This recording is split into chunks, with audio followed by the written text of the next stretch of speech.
ఈ దేశంలో అనేక కులములు, అనేక మతములు, అనేక జాతులు, చాలా రకరకాలు ఉన్నవి.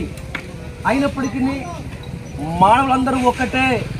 ఎందుకనగా వాక్యం సెలవిస్తూ ఉంది, ఏ భేదము లేదు, అందరూ పాపము చేసి దేవుడు అనుగ్రహించే మహిమను పొందుకోలేకపోతున్నారు.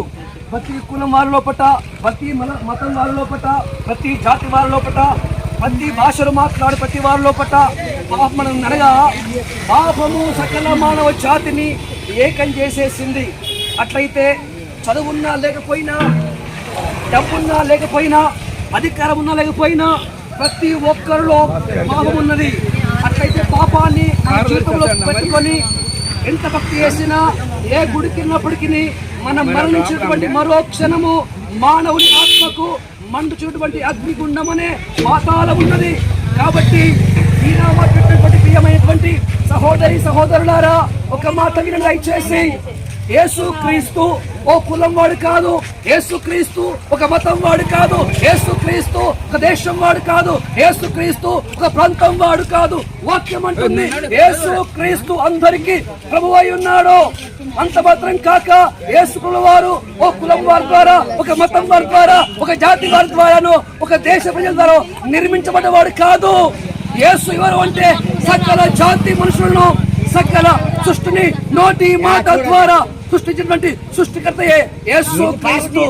అట్లయితే దేవుడు వాక్యమై ఉన్నాడు, దేవుడు ఆత్మై ఉన్నాడు, దేవుడు వెలుగై ఉన్నాడు, దేవుడు నీతి అయి ఉన్నాడు.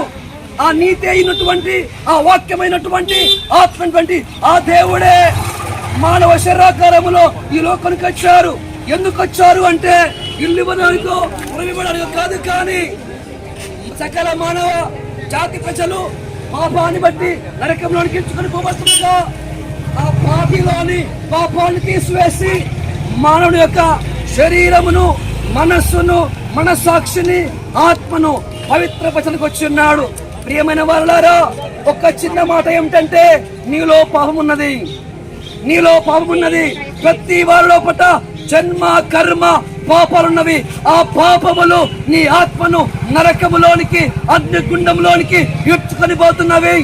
అట్లయితే ఈరోజు నా ముందు పుల్లయ్య గారి దేహం ఉన్నది. అట్లయితే వారి ఇల్లు ఇక్కడే ఉన్నది, వారి 5 మంది బిడ్డలు ఇక్కడే ఉన్నారు, వారి కట్టినటువంటి ఇల్లు ఉన్నది, ఆయన చేసుకున్నటువంటి వారి ఇక్కడ ఉంది. కానీ అతని ఆత్మ పరలోకం వెళ్ళిపోయింది. అతని దేహాన్ని మేము మట్టి పాల్చడానికి మేము వెళ్తున్నాం. అనగా ఏమి తీసుకొని రాలేవు, ఏమి తీసుకొని వెళ్ళవు, కానీ నీ ఆత్మలో పాపం ఉంటే ఆ పాపము నీ ఆత్మను నరకంలో తీసుకొని పోతుంది. కాబట్టి ప్రియమైన వారలారా, యేసు క్రీస్తు నీ పాపాలు క్షమిస్తాడు.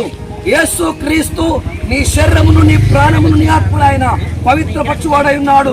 కాబట్టి ప్రియమైన వారలారా, యేసు క్రీస్తు మాత్రమే ఎందుకు రక్షకుడు, యేసు క్రీస్తును మాత్రమే ఎందుకు నమ్మాలి అంటే యేసు క్రీస్తులో పట్ల జన్మ కర్మ పాపములు లేవు.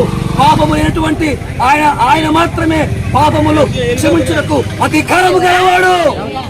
దానికి స్తోత్రములు. పాపైన మానవుడు పాపిని విడిపించలేడు. కాబట్టి